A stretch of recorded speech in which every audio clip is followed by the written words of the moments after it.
ઉત્તર ગુજરાતના રેલવે નકશા પર એક નવો અધ્યાય લખાવા જઈ રહ્યો છે. પ્રસિદ્ધ યાત્રાધામ નાના અંબાજી એટલે કે ખેડ બ્રહ્માથી અમદાવાદના અસારવા સુધી વાયા હિંમતનગર હવે ઇલેક્ટ્રિક ટ્રેન દોડવા માટે તૈયાર છે.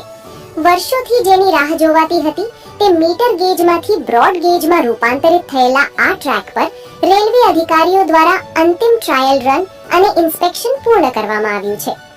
આગામી એપ્રિલ માસથી આ ટ્રેન સેવા નિયમિત શરૂ થવાની પૂરેપૂરી સંભાવના છે. આ નવી સુવિધાથી હજારો ભક્તોને હવે નાના અંબાજી પહોંચવામાં મોટી રાહત મળશે. એટલું જ નહીં, ભાદરવી પૂર્ણિમાએ અંબાજી જતા લાખો શ્રદ્ધાળુઓ માટે પણ આ ટ્રેન આશીર્વાદરૂપ સાબિત થશે.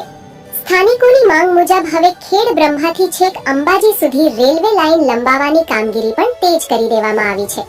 ટૂંક સમયમાં જ અમદાવાદથી વાયા ખેડ બ્રહ્મા થઈને સીધા અંબાજી સુધી ટ્રેનમાં મુસાફરી કરવાનું સપનું સાકાર થશે.